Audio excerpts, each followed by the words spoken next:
Hello, and welcome to the first episode of JG Darhk Reviews. The first review will be of Puppet Master, The Littliest Reich. Now, I will start off by saying this is a non-spoiler review, so I'm just going to graze over some of the things in the film, but not give away any of the plot. And of course, you'll get my opinion of what I think of it. Alright, what I really liked about the film was the gore effects. It had everything that anybody like me would want in a gore fest type movie. Pretty much the puppet designs I could deal with. When I first saw them, they were a little jarring to how much they differed from the originals, but I got over it. Like, I can deal with change in that regard. But yeah, like between the gore and the puppets, I was very worried that they were going to, from what I saw, look like action figures being moved off screen by its leg, because it looked really cheap in some of the videos that I seen. But I was actually really impressed with how they had the puppets moving in this film, and I hope they carry on that movement in both this series and in the Charles Band original series. Alright, now what I didn't like. Well, first off, the story. The story I hated. There was no real story there. It was just a bunch of people that meet at a hotel and get slaughtered while trying to auction off Andre Toulon's puppets. They took a lot of the elements from the first one and essentially stripped it down to its most bare minimum meaning. Another thing I didn't like was the lack of character within the puppets themselves. The puppets, if you remember from the original series, they all had their own individual personalities.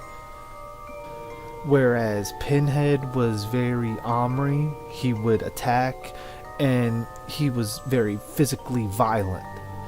Blade he could be both sadistic and sad. Like, you could tell that emotion from him, and you have seen that in the previous films. These puppets were almost just like killer robots. They had one objective, they did it, and they moved on to the next. They had no discerning character traits, I guess I'm trying to get across. Another thing was that there are multiple copies of each puppet, maybe in different forms, such as Tunneler. Tunneler, pretty much you had the clearly representative from the original film, and then you had another design of a teddy bear that had the Tunneler drill, which was kind of odd. But okay, whatever. I felt like that kind of demeaned the character of the puppets even more. Whatever was little was there, because now you have multiple versions of each one. So it's essentially, to me, you killed Blade, but you had 3 more Blades outside the door. And I didn't like that. Like, it's kind of like how they did with Cult of Chucky, where now you have all these Chuckies running around. While it's entertaining, it demeans the character of Chucky, because now, instead of like having that one individual stand out, they're now all over the film. Also, the strategy of the puppets. Like I said, they're like robots. They sort of flung themselves at you until they got you. And pretty much where the original Puppet Master they were a very strategic team if you think about it. You look at how they killed Gallagher at the end of the first film. All of them pretty much had their job of what they did. And they knew that they were a team. Like, they were very cohesive. Now, while I don't want to delve too much into even remotely like spoilers, I will say this. As far as what brings the puppets to life in this film as opposed to the previous films is completely different. And with that particular change, I wasn't quite on board with. Like, I'm okay with rebooting, redesigning, making Andre Toulon a villain. That's all fine. That's perfectly fine. Having Andre Toulon be a Nazi and the puppets work for the Nazis, that is completely fine. But the way it comes across in this film was more so, instead of Andre Toulon being the puppet master and having such a love for his puppets and his puppets love him, this is more so Andre Toulon creating an army of dolls and then giving his own life force to them. And pretty much they're following his will. So if he wants a person dead, then pretty much he goes through, I guess you could say it's kind of the whole ritual thing where he's sort of indisposed of while the puppets are alive. And you can't really have him and the puppets within the same frame together because either one is conscious and the other isn't, or vice versa. So I didn't like that aspect of it because he's essentially the battery powering the puppets.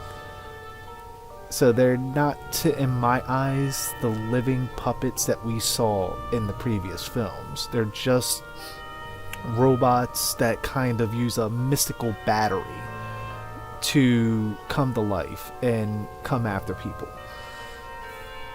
Now, it might sound like I'm harping on the film, but I'm really not. Like, this is just some things from a longtime fan of the movies that I would just caught off guard with. Like, I'll probably watch it again and understand and completely like it, but I wanted to at least get my raw feelings from the first watching of it out there. With overall the film, it's very entertaining. I liked the actual characters, I really did. And I would have loved to see more of them, especially if you were to take those characters and bring their personalities and how they were written over to the original series in a modern day setting with the puppets from the original films. I would have loved to see that. And I would actually even go as far as from going back and wanting to see the puppets as villains again. I wouldn't mind them giving this the Blumhouse treatment. Like taking the original series and scaling it back to part 2 and going on from there and giving Andre Toulon the Nazi affiliation from there on, creating their own horror type of timeline, since now we already had several films in the original timeline with the puppets as heroes. But overall, like I said, the film itself, The Littliest Reich, is very entertaining. Love the gore, love the characters. I just couldn't get around the multiple versions of the puppets. I couldn't get around how the puppets are coming to life, since they're not exactly living. And I couldn't get around the puppets not having anywhere near the personality that the originals had. Now, as a film that stands on its own, it's perfectly fine. If they made a sequel, yeah, I'd watch it. Like, it wasn't, I wouldn't even say it's garbage anywhere near that rating. I mean, I liked it. I love all horror films, so I may be a little biased, but it's something that I can watch around Halloween, and I like it. It's definitely better than the Axis films. I'll tell you that much. The Axis films, I cannot. I just can't. But I like, this is a return to the darker side of the puppets, which I really like. Or puppet series, I should say. And hopefully Charles Band can look at this and start applying this to his films. And they can actually feed off each other. And hey, we might end up having where this alternate universe version of Andre Toulon, and using his magic to bring the puppets to life, could face off at some point against the other universe's Andre Toulon and his puppets. It's very possible. They could bring the mummy-looking Andre Toulon back from Puppet Master 2, and they could butt heads. You never know. But overall, I rambled long enough about the film. Let me know if you enjoyed my review of Puppet Master, The Littliest Reich. This is all unscripted. I haven't scripted this at all. This is unlike me doing my Dark Theories or Dark Origins videos. I just wanted to come at you guys really raw with this one, and possibly any other reviews that I do. If you prefer this format, let me know. I might be able to incorporate it even in the theories videos. But I'm going to leave it at this. And as always, feel free to drop a comment down below. And be sure to like, subscribe, share, and hit that notification bell to be alerted whenever a new video is uploaded. And as always, I am JG Darhk. And thanks for watching.